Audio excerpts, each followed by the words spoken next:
What's up, everybody? Big Herc 916, and you tuned in to another edition of my vlog.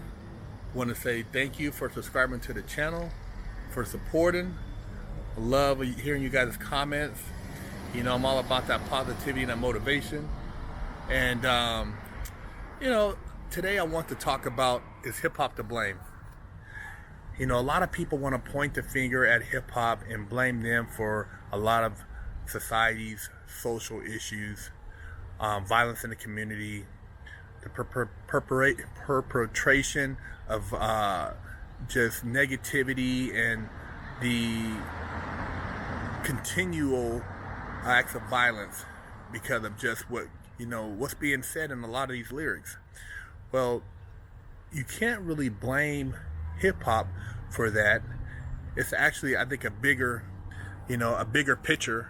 But at the same token, there is hip hop that doesn't necessarily promote killing, calling women by derogatory terms, calling blacks by derogatory terms, violence. There's good hip hop out there too. So there is a balance of good hip hop mixed in with hip hop that promotes a street lifestyle that a lot of people are drawn to. But what you as parents need to tell your kids, and what you kids out there need to realize, is that these hip hop guys aren't doing that shit. You know, the ones who are talking all that, making all the money, are the ones who are artistically more inclined to paint a better picture lyrically, so that you bob your head to the music and can relate to what they're saying. Realistically, you would have to be a damn fool to be a hip-hop artist making 6 figures a month or a weekend, and you're riding around during the weekday sliding on people, busting on people, doing all this stupid stuff, jeopardizing your whole career. You'd be a damn fool. Nobody in their right mind would entertain stuff like that, when most of the time these guys are probably in the studio, doing brand promotion, taking care of their families. They're not doing that stuff, man. And for you guys to believe that, man, it's very concerning, because I know sometimes it's hard to discern, and I know a lot of guys say, hey man, you can't rap unless you live it. But I don't want to see you guys out there trying to live a life where you guys are just constantly trying to kill somebody because you felt they disrespected you. Then you're going to go sit in the penitentiary for life because somebody's going to tell on you. Or you're just constantly thinking that you have no other options in life but to be a drug dealer. Come on, man. I don't want to see you guys thinking that's your maximum potential or what your life is made out of. Look at this stuff as just entertainment. I listen to it. Every time when I go to the gym and I work out, I listen to gangster rap and all that stuff, but I listen to it to get kind of amped up to work out, but that's about it. I have no desire to go out and harm another individual, to go out and, shoot up something, or call a woman out of pocket, or to disrespect my fellow black man. I don't have any of those, I don't have any of those inclinations.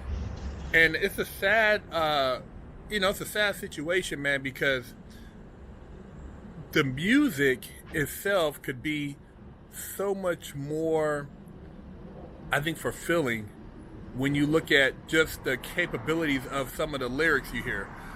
I know that a lot of people feel that they're depicting what they see around them, but that's what has been created. That's what's been programmed. You could easily change that program.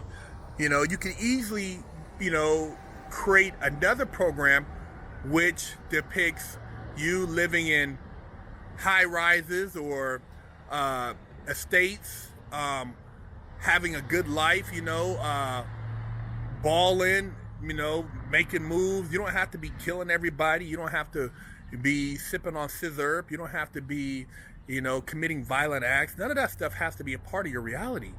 That's the thing. You think that you're emulating your reality, but you created that reality. And when you're young, sometimes it's hard to realize that this is something that has been kind of put in front of you to get you to bite. And in all actuality, you don't have to be that. You don't have to be part of that program. And I'd rather you hear from me now before you do something stupid and you're sitting back in a cold ass bathroom with a toilet and a sink and, you know, and 2 cots, thinking like, why did I do that? Why did I listen to that song and, you know, go snort that powder and then go on that ride? You don't have to go out like that, man. You don't have to go out like that. You don't have to put yourself in a messed up predicament like that, because that predicament will, it'll change your life, man. And you never know when somebody so-called your homie might have a change of heart and decide, you know what, I'm just gonna go tell on all this stuff that, you know, I know that you did, or, you know, he gets mad because of something you did and decides to drop a dime on you. I mean, the game is cold, man. The game is cold. But, you know, hip hop, you can't really blame that per se, even though it does kind of, you know, reflect a certain type of lifestyle, which I can see where a lot of these guys are coming from, man. That's where they're living, but you can change that at any given moment. You can, you know, turn that around and put yourself in a position where you could actually make some big moves. And there's people, you know, squares, you see it all the time, these suburban kids bumping hip hop, and, you know, these guys ain't never seen a pistol. They're not gonna ever entertain anything like that. They do it because they want to be cool, you know. But kids in the hood do it because they feel like this is how I gotta live it. And you don't have to live like that, man. You don't have to, you know, you don't have to portray that which they think that you should, you know, as far as what's been painted out there, because that's how, you know, a lot of you guys get targeted, and you just get, you buy into that. You're smarter than that. You have a lot more potential, and just discern, man. Say, hey, you know what? This guy's an entertainer. You know, the beat sounds good, the lyrics flow. I'll leave it at that. But there's no need for you to go pick up no pistol, pop at somebody, and then tell people, you know, I'm a killer, I'm a thug, I'm a hardcore. You know, tell you, bro, you don't get any accolades for that.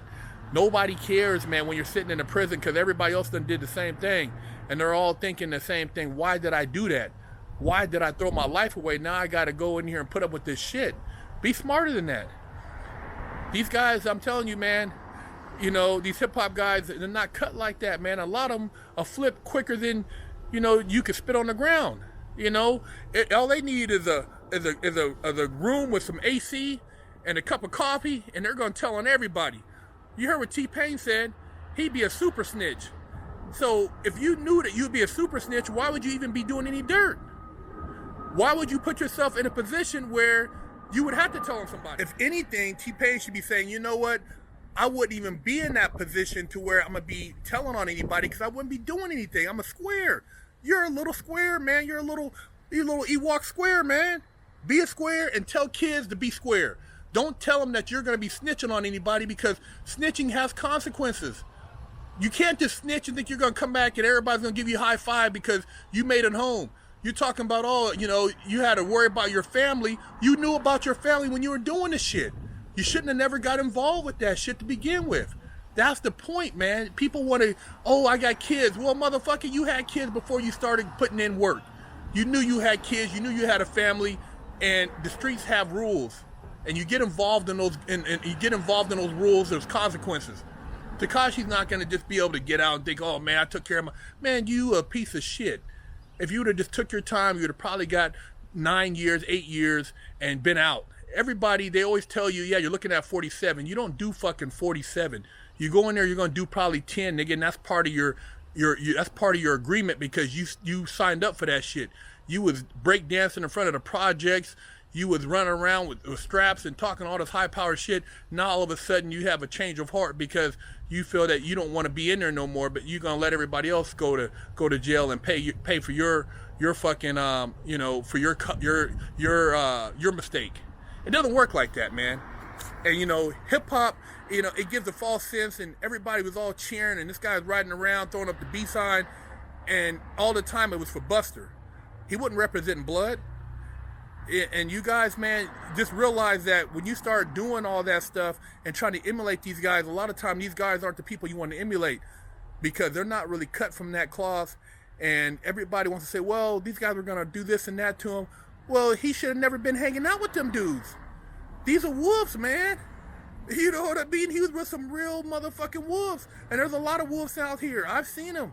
There's a lot of dudes. I wouldn't be running around with them from my hood because I know that if shit came down to it, I might have to, it might get really, really greasy up in here. So you guys can't, you guys who had never been in the mix, try to justify Tekashi snitching, T-Pain snitching, and but you listen to all this hip hop stuff and you want to be hardcore. Hey man, be a square. Don't be out there doing stupid shit. Don't try to emulate what you hear on these damn lyrics and, think that, hey man, you could be another one of them dudes. In the long run, man, go to school, get you a trade, build you a business, meet some good friends, be successful, and, leave those penitentiaries alone, man. Because that's all you're doing is throwing rocks at it like you want to go up in there to hang out, and ain't nothing to see up in there. So hip hop, I can't really blame them. I love hip hop. I've always been a fan of hip hop. Everything from LL Cool J, Eric B. and Rakim, Too Short, Run DMC. I just that Big Daddy Kane, E40. I've always liked hip hop, man. Mozzie, C-Ball. I fuck with all of it. Gangster, Lavish D. I mess with all of it. Filthy Rich. But at the same time, man, I put it in perspective, man. These cats are businessmen. They smart. Yeah, they got a lot of street cred, but at this point, they're not going to jeopardize all that. So when you guys listen to the music, remember, don't jeopardize yourself either. Be smart, man, and look at it as entertainment. But if you're a parent, man, watch your kid, man, pay more attention to what they're doing so they don't get caught up in the bullshit. And if you're a youngster and you're watching this, man, think twice before you decide to go on that ride, man, and risk everything. It's not worth it, man. It's not worth it. And you guys gotta, I know a lot of you guys don't have a mentor or a father figure or an older brother, so you gotta hear from me, man. Don't let hip hop get you caught up in something that you can't walk away from. Be smarter than that, man. BigHerc916.com. BigHerc916, man. Much love to all y'all.